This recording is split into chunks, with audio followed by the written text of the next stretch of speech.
انا باغي نقول لهذا السيد وزير العدل، واش في هذا الوقت ديال حز مز انت نايض تجي تقول لنا بغيتي شرعا العلاقات الرضائيه؟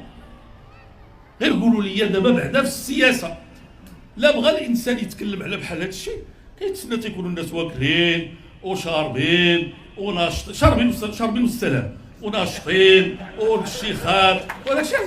واش انت الناس كأن الناس مشغولين مع مطيشه والبصله والزيت وتنقصوا المعدنوس، واش تا هو زادوا فيه؟ حول ولا قوه الا بالله. والبطاطا في هذا الوقت هذا جاي كتكلم على العلاقات الرضائيه، يعني كتكلم على الزنا، يعني كتكلم على الفساد. واش دابا وبين عشيه وضحاها وليتي فقيه ووليتي كتستدل لنا بالدوله العثمانيه؟ اش غتقول الله سبحانه وتعالى؟ اش غتقول للمسلمين؟ غنغيروا هذا القران؟ بغيتو نغيروه؟ جيبوا شي مرسوم غيروا لنا القران، غيروا لنا قول الله تعالى ولا تقربوا الزنا انه كان فاحشه وساء سبيلا. جيب لنا شي قران اخر قل لنا فيه والزانيه والزاني والزانيه فجلدوهما 100 جلده، والزانيه والزاني فجلدوا كل واحد منهما 100 جلده ولا تاخذكم بهما رأفة في دين الله. القانون المغربي ما تيمنعش ما يسمى بالعلاقات الرضائيه، وشحال ديال العلاقات ما يسمى الرضائيه خدامه، ولكن القانون المغربي ملي تيكون نزاع في الموضوع كيتدخل بالسلطه. والسي وهبي راه الا مشيتي حتى دوزتي داك القانون ديالك راه الناس غيبداو يديروا شرع يديهم، الرجال العيالات اللي بعقله، تكونوا مثقفين ولا ما تكونوش مثقفين، ولا تكونوا حداثيين ولا ما تكونوش حداثيين، ولا تكونوا متدينين ولا ما تكونوش متدينين.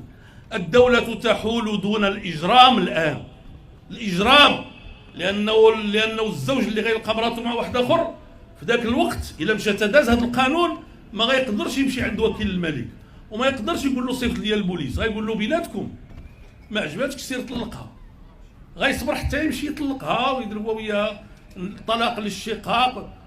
إلا ما قتلهاش هو وصاحبها الله اللي غالب، ولا إلا ما قتلوش صاحبها ولا إلا ما قتلاتوش هي هما بجوج. واش ما كتشوفش فرنسا الدولة المتقدمة المثقفة الباكور الهندي كيموتوا فيها رسميا 130 مرأة في العام بسبب الخيانة الزوجية أو خيانة العلاقات الجنسية بينها، وهذه غير المسائل المعروفة ماشي اللي ماشي معروفة، فضلا عن أن هذا لم يقل به فقيه في العالم كله أنه نجيو ونبيح العلاقات. هذا الشيء هذا هو اللي بقى لك في المغرب. المغاربة العرب شحال هذه المغاربة قالوا اش خصك العريان؟ قالوا الخاتمة مولاي. دابا هذا قال له اش خصك العريان؟ قال له الفساد مولاي. معقول هذا الكلام؟ شنو بغيتيو ديروا بهذه البلاد ديالنا؟ قول لنا بصراحة، أنا ما كنآمنش بهذا الشيء اللي في القرآن ديالكم. قول لنا بصراحة، أنا إنسان حداثي كنتبع داك الشيء اللي تيقولوا لي المنظمات الدولية والحركات النسوانية والناس اللي كيحاسبوني. ديك الساعات ما غنتفقوش معاك وغنحترموك، ولكن دابا ما كنحترموكش، اسمح لي. ومشيتي يا الله مات يا الله، مشيتي كتقول خاص المراه والراجل يبداو يورثوا بجوج. كلفك شي واحد؟ كلفوك العيالات قولوا لي بغيتيو تورثوا قد رجالكم؟ بغيتيو تاخذوا حقكم، الحق اللي ما عطاه لكمش الله. الله هو اللي فرق وعطى للراجل جوج ديال الحقوق وعطى للمراه حق باش يبقى خوك يبقى خوك ويحن عليك، وباش واحد القضيه ما انتبهتوش ليها العيالات. خصكم انتبهوا، لان العيالات راه حتى هما ردوا البال، ما تكونوش بودينا، لان ديك الساعات الا تساوينا علاش غنبقى انا كنصرف على الدار بوحدي؟ صافي غنمشي عند النبيله نقول لها شوف انت النص ولا النص. دابا لا انا اللي كنصرف وهي فلوسها عندها بركتها كدير بهم اللي بغات، فهمتيني ولا لا؟ ديك الساعات ماشي قال لك اسيدي الراجل الا مات المراه تاخذ النص ديال داك الشيء اللي خلاه. دابا الا مات الراجل المراه كتدي الثمن الا كانوا عنده الاولاد، وكتدي الربع الا ما كانوش عنده الاولاد، ولا تفرقات معاه على حساب السي وهبي خصها تاخذ النص. شكون هاد المراه اللي غتبقى مع الراجل حتى يموت؟ واش كتفهموني ولا ما كتفهمونيش؟ دابا هذا كيدير لنا البهلوانيات، غادي يخرب البيوت ديالكم.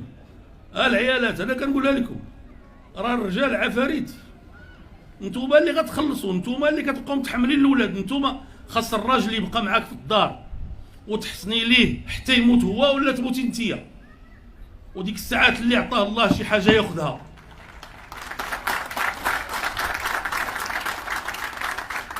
هذا دابا حنا اللي مزوجين، وهذوك اللي باقيين ما غيتزوجوش اش غيديروا؟ ما تلاوش باغيين يتزوجوا، ما تلاوش باغيين يتزوجوا، ضيقوا عليهم في الارزاق. لا تنسى الضغط على زر الإعجاب والاشتراك وتفعيل زر الجرس ليصلك كل جديد بقناة اعرف حقوقك.